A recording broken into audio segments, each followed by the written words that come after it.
Rickshaw ಪಲ್ಟಿಯಾಗಿ ಮಹಿಳೆಯೊಬ್ಬರು ಮೃತಪಟ್ಟ ಘಟನೆ ಮಾರಿಪಳ್ಳ ಸಮೀಪದ ಕಡೆಗೋಳಿ ಎಂಬಲ್ಲಿ ನಡೆದಿದೆ. ಮಂಗಳೂರು ನಿವಾಸಿ 45 ವರ್ಷದ ವಿಶಾಲಾಕ್ಷಿ ಮೃತಪಟ್ಟ ಮಹಿಳೆ. ಮಂಗಳೂರಿನಿಂದ ಕಲ್ಲಡ್ಕ ದೇವಸ್ಥಾನಕ್ಕೆ ಬರುವ ವೇಳೆ ಕಡೆಗೋಳಿಯಲ್ಲಿ ರಿಕ್ಷಾ ಅಪಘಾತವಾಗಿದೆ. ಮಂಗಳೂರು ಕಡೆಯಿಂದ ಬರುತ್ತಿರುವ ವೇಳೆ ಕಡೆಗೋಳಿ ಜಂಕ್ಷನ್ನಲ್ಲಿ ಬೈಕ್ ಸವಾರನೋರ್ವ ಎದುರುಗಡೆ ಕ್ರಾಸ್ ಆಗಿದ್ದು ರಿಕ್ಷಾ ಬೈಕ್ಗೆ ಡಿಕ್ಕಿಯಾಗಿದೆ.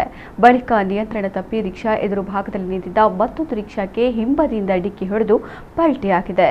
ರಿಕ್ಷಾದಲ್ಲಿ ವಿಶಾಲಾಕ್ಷಿ ಅವರ ತಂಗಿ ಹಾಗೂ ಅವರ ಇಬ್ಬರು ಮಕ್ಕಳು ಕೂಡ ಪ್ರಯಾಣಿಸ್ತಾ ಇದ್ರು. ಆದರೆ ಚಾಲಕ ಸಹಿತ 4 ಸಣ್ಣ ಪುಟ್ಟ ಗಾಯಗಳಿಂದ ಜೀವಕ್ಕೆ ಯಾವುದೇ ಅಪಾಯವಿಲ್ಲದೆ ಪಾರಾಗಿದ್ದಾರೆ.